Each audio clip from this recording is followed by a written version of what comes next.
دوسری جو بہت اہم ہے، اس کو ذرا آپ اپنے پیدائش کے زمانے سے سمجھیے یا اپنے باپ دادا کے زمانے سے سمجھیے کہ ہمارے جو باپ دادا تھے وہ کیسے تھے، انہوں نے کس طرح زندگی گزاری، پردادا، لکڑ دادا، جو بھی پیڑھی پیچھے کی ہے انہوں نے کیسی زندگی گزاری، انہوں نے کیا اللہ اور اللہ کے نبی کی دین کے مطابق زندگی گزاری یا رسموں میں، رسومات میں، بدعات میں، خرافات میں، برہمن واد کا جو ایک سیلاب ان پر مسلط کیا گیا اور اڑوس پڑوس کے ہندو بھائیوں کے کلچر سے متاثر ہو کر انہوں نے زندگی گزاری، یا یہ کہ قرآن اور نبی کے اسوے کے مطابق زندگی گزاری۔ اگر ہم پیچھے مڑ کر دیکھتے ہیں تو ہماری تاریخ پر ایک ایسا بڑا افسوس ہوتا ہے۔ ابھی باپ دادا چھوڑ دو، اس سے پیچھے جو ہمارے پر دادا چھوڑ دو، اور تھوڑا پیچھے جائیں گے تو ایسا لگے گا کہ ہماری جو پیچھے کی نسل ہے وہ انتہائی خرافات میں، ہندوانہ رسومات میں، کفر و شرک کی دلدل میں پھنسے ہوئے تھے۔ کوئی جنازے کی نماز پڑھانے والا ملتا نہیں تھا، کتنے لوگوں کو بغیر جنازے کی نماز کے ڈال دیا گیا، کوئی نماز تو دور کی بات، مسجد کا تصور نہیں تھا، مدرسے کا تصور نہیں تھا۔ پھر اللہ نے بڑوں کے دل میں یہ ایک جذبہ ڈالا کہ اس امت کے دین کا مسئلہ ہے، ان کے ایمان کا مسئلہ ہے، تو ایک طرف دعوت و تبلیغ کے لوگوں نے محنت کی، ایک طرف مدرسے کے لوگوں نے محنت کی، اور ایک طرف خانقاہی لوگوں نے محنت کی۔ وہ خانقاہ جو حقیقی معنی میں خانقاہ ہے، میں ان کی بات کر رہا ہوں، جو بدعات، رسومات، خرافات کے ساتھ جو خانقاہیں چلتی ہے ان کا ذکر نہیں کر رہا ہوں، وہ خانقاہ جو صحیح مشن پر، صحیح دین پر یا صحیح سنت پر چلتی ہے ان کی بات کر رہا ہوں۔ تو خانقاہی نظام، مدارس کا نظام اور دعوت و تبلیغ کا نظام، یہ اس ماحول نے مل کر ایک ایسا ماحول کریٹ کیا کہ آپ دیکھیے جگہ جگہ مسجد ہے، جگہ جگہ مدرسہ ہے، جگہ جگہ مکتب ہے، جگہ جگہ دین کے شعبے قائم ہیں، جگہ جگہ تنظیمیں قائم ہیں۔ ان تنظیموں میں کام کرنے والی پرانی جماعتوں میں دعوت و تبلیغ ہے، اور اسی کے ساتھ ساتھ بلکہ اسی کے آس پاس کھڑی ہوئی جماعت اسلامی ہے، اور اس سے بھی پہلے جمعیت علماء ہند ہے، الگ الگ دیگر تنظیمیں اس ملک میں بڑھتی رہی، کام کرتی رہی۔ آج جو کچھ ہم ہیں یقین مانیے کہ انہی کی محنتوں کے طفیل ہے۔ ہم نے اپنی حیثیت یاد رکھنا چاہیے، اسی لیے اللہ تبارک و تعالیٰ بار بار یہ یاد کراتا ہے کہ تو اپنے وجود پر غور کر، تو کیا تھا؟ تو منی کا قطرہ تھا، ایک نطفہ تھا، خون کا ایک لوتھڑا بنا، تیری حیثیت کچھ نہیں تھی، تو ماں کے پیٹ میں پروان چڑھا، پیدا ہوا، تو تیرے ماں باپ ایسے ملے کہ جنہوں نے انگلی پکڑ کر مسجد کا راستہ بتایا۔ آپ نے دیکھا ہوگا چھوٹے بچوں کی لوگ انگلیاں پکڑ کر مسجد میں لاتے ہیں، کبھی مدرسے لاتے، کبھی مکتب لاتے ہیں۔ ہمارے ساتھ بھی وہ ہوا تو ہم دین کے ساتھ جڑے رہے، جن کے ساتھ نہیں ہوا آج بھی کلمے سے محروم ہیں۔ ہماری مسلم سوسائٹی کے لوگ آج بھی کلمے سے محروم ہیں، آج بھی انہیں نہیں پتہ دین کیا ہے، کلمہ کیا ہے، دین تو دور کی بات کلمہ تک یاد نہیں، آج بھی ایسے لوگ ہیں۔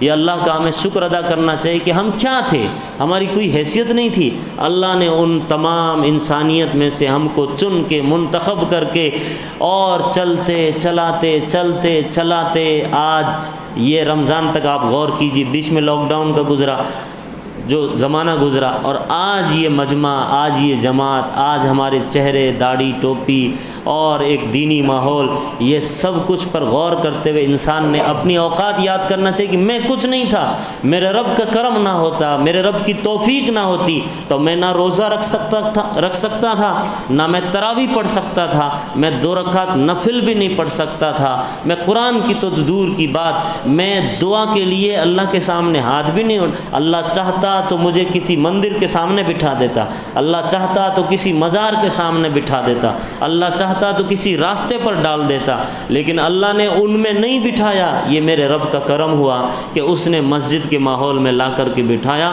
جو فرشتوں کا ماحول ہے، جو دینی ماحول ہے، جو قرآنی ماحول ہے، جو ایمانی ماحول ہے۔ اس پر آپ جتنا شکر ادا کریں اتنا کم، جتنا شکر ادا کریں اتنا کم۔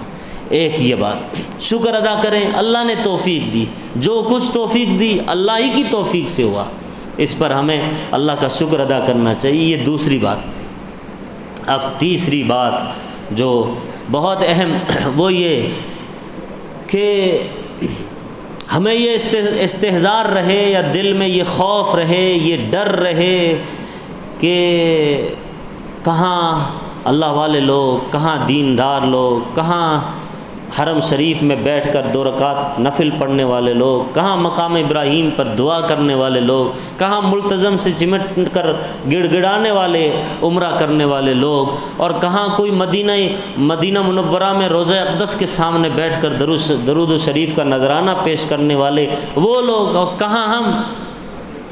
ایک طرف وہ لوگ ہیں جنہوں نے رمضان کی اس طرح قدر کی کہ کوئی خانقاہ میں چلا گیا، کوئی مدرسے میں چلا گیا، کوئی اللہ والے کی صحبت میں چلا گیا، کوئی جو ہے اللہ نے توفیق دی تو مدینہ چلا گیا، کوئی مکہ چلا گیا، کوئی کہیں اور چلا گیا۔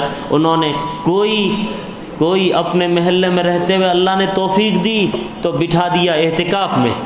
آپ کے سامنے 8 10 11 لوگ ہیں جن کو اللہ نے اعتکاف میں بٹھا دیا، یہ توفیق کی بات ہے، اللہ نے بٹھا دیا۔ اب اس پر ہمیں یہ اللہ سے توبہ اور استغفار کرنا ہے، اور یہ استحضار رکھنا ہے کہ اللہ جیسی ہمیں قدردانی کرنی چاہیے تھی ہم نہیں کر سکے، ہم یقیناً نہیں کر سکے، ہم کچھ بھی نہیں کر سکے۔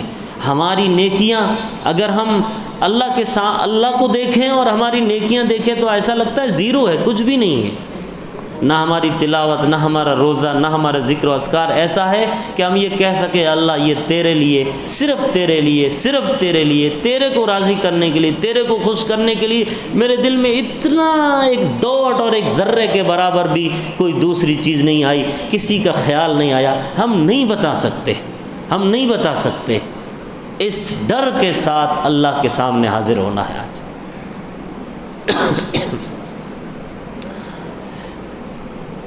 اور یہ جذبہ رہنا چاہیے کہ عصیاں سے کبھی ہم نے کنارہ نہ کیا، پر تو نے دل آزردہ ہمارا نہ کیا۔ ہم نے تو جہنم کی بہت کی تدبیر، لیکن تیری رحمت نے گوارا نہ کیا۔ یعنی ہم نے تو ایسی بہت کوششیں کی، میرے شیطان نے مل کر کے جہنم والے کام کرے، لیکن تیری رحمت نے گوارا نہ کیا، تو نے ہونے نہیں دیا، تو نے ہونے نہیں دیا۔ ہم نے تو جہنم کی بہت کی تدبیر، لیکن تیری رحمت نے گوارا نہ کیا۔ میں نے پلکوں سے تیری یاد پہ دستک دی ہے، میں وہ سائل ہوں جسے کوئی صدا یاد نہیں۔ آؤ مل کر سجدہ کرے عالم مدہوشی میں ہم، کون کہتا ہے عاشق کو خدا یاد نہیں۔ دنیا کی محفلوں سے اکتا گیا ہوں یا رب، کیا لطف انجمن کا جب دل ہی بجھ گیا ہو۔ شورش سے بھاگتا ہوں دل ڈھونڈتا ہے میرا، ایسا سکوت جس پر تقریر بھی فدا ہو۔ ہر درد مند دل کو رونا میرا رلا دے، بے ہوش جو پڑے ہیں شاید انہیں جگا دے۔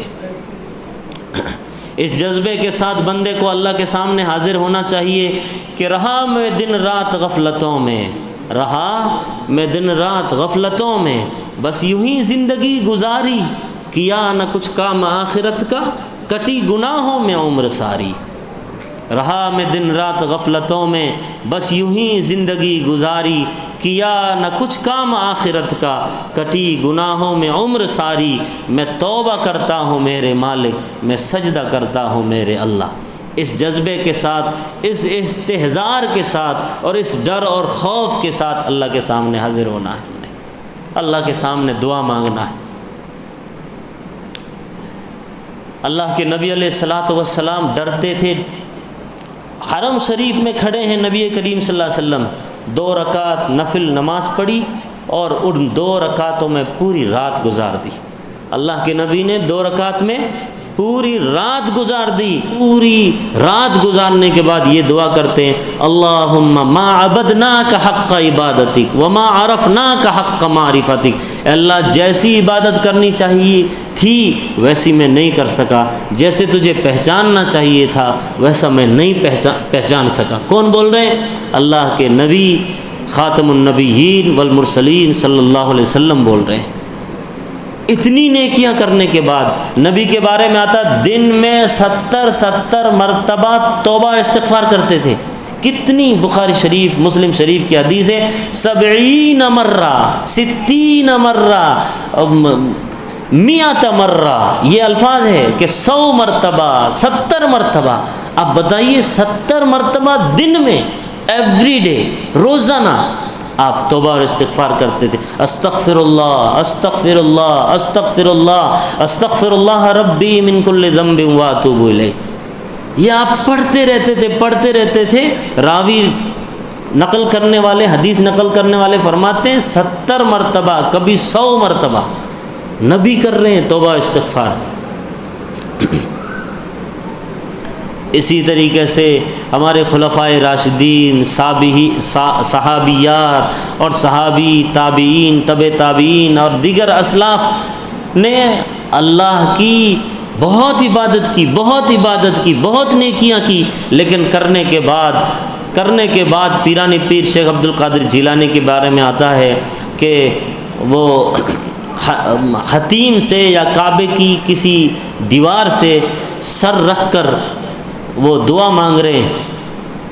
شیخ عبد القادر جیلانی رحمۃ اللہ علیہ، جن کو ہم غوث اعظم کہتے ہیں، وہ یہ دعا مانگ رہے ہیں کہ تو غنی از ہر دو عالم من فقیر، روز محشر عذرہائے من پذیر، گر تمہیں بینی حسابم ناگزیر، از نگاہ مصطفیٰ پنہا ببی۔ اے اللہ تو غنیوں کا غنی ہے، تو بادشاہوں کا بادشاہ ہے، میں فقیروں کا فقیر، میں کمتر سے کمتر، میرے کھاتے میں، میری جھولی میں کچھ نہیں ہے۔ تو غنی از ہر دو عالم من فقیر، روز محشر عذرہائے من پذیر۔ اے اللہ میدان محشر میں میرے گناہوں کو معاف کر دینا۔ کون کہہ رہے ہیں؟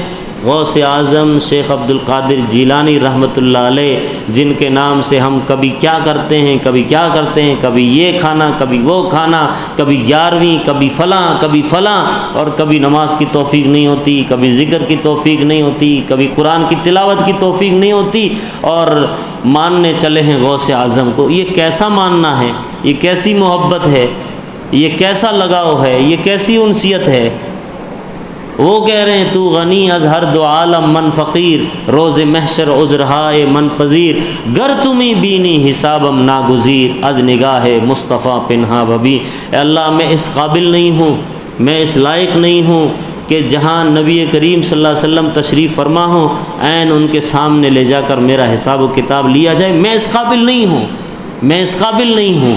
میں اس قابل ہوں کہ مجھے کہیں دور کونے میں لے جا کر میرا نامہ اعمال مجھے دکھایا جائے، کہیں نبی کو پتہ چلا کہ میرے یہ کرتوت ہے، یہ گناہ ہیں، یہ خامیاں ہیں، یہ نقص ہے، یہ پاپ ہے، تو میرے نبی میرے نامہ اعمال کو دیکھ کر شرمندہ ہوں گے کہ یہ کیا لے کر آیا ہے۔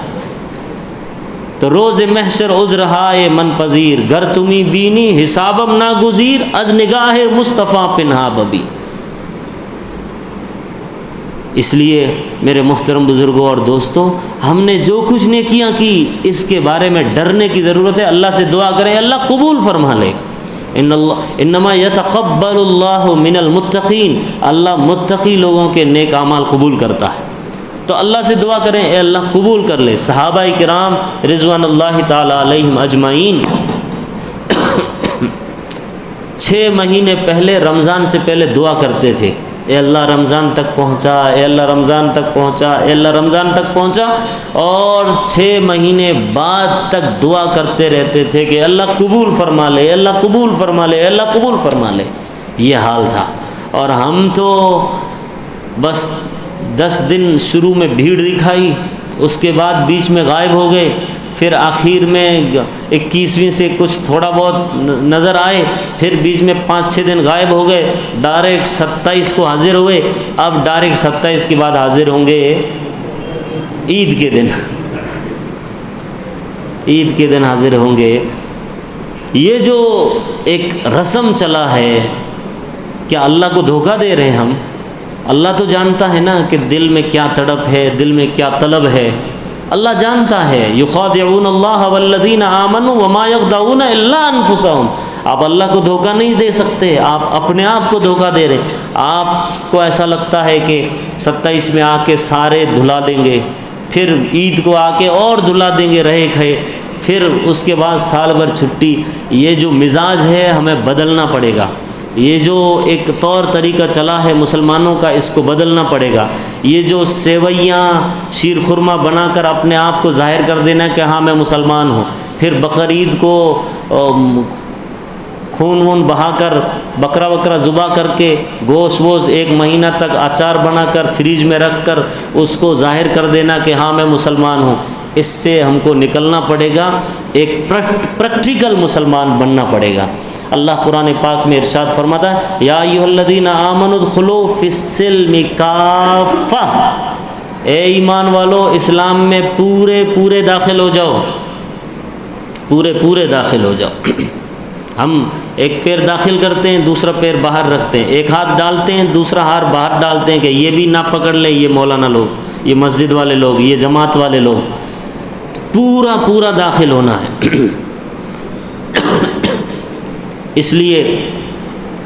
اس لیے آج کی اس مبارک رات میں اللہ سے یہ دعا مانگے کہ اے اللہ ہماری غلطیوں کو معاف فرما، ہماری کوتاہیوں کو معاف فرما، ہماری لغزشوں کو معاف فرما، ہمیں ایسا بنا دے کہ ایک پکا سچا مسلمان ہو۔ مجھے دیکھ کر کوئی میرے قرآن پر انگلی نہ اٹھائے، یہ کوئی چھوٹی موٹی بات نہیں۔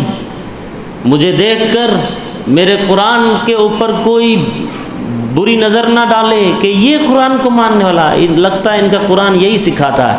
تو ہماری وجہ سے کون بدنام ہوا؟ قرآن بدنام ہوا۔ ہماری وجہ سے کون بدنام ہو رہے ہیں؟ اللہ کے نبی علیہ الصلوۃ والسلام بدنام ہو رہے ہیں۔ کیا امیج بنائی ہے، کیا ایک تصویر پیش کی جا رہی نبی کی سوشل میڈیا پر اور ٹویٹر پر اور فلاں پر کیا لکھا جاتا ہے؟ کبھی طلاق کے نام پر، کبھی قرآن کے نام پر کوئی کچھ بولتا ہے، کوئی سنت بولتا ہے، کوئی مہنت بولتا ہے، کوئی ہمیں میں سے کوئی ایک وسیم رضوی جیسا نکل کر پھر باتیں اس طرح پیش کرتا ہے جن کی سمجھ میں، جن کی عقل ٹیڑھی، جن کا دماغ ٹیڑھا، جن کا کٹورا ٹیڑھا، ہر چیز ٹیڑھا۔ تو ظاہر ہے ٹیڑھا علم لے کر کے گئے تو دوسرا ٹیڑھے طریقے سے اس کو پیش کر رہے ہیں، جو سمجھا ہی نہیں، اور جن کو سمجھا ہے ان کے پاس آتے نہیں، ان کو بلاتے نہیں، لوگوں کو پیسے دے کر سوشل میڈیا پر بلا کر ایسے مولویوں کو، ایسے علماء کو بلا کر مذاق اڑایا جاتا ہے، سر عام ہر دن ہر گھڑی۔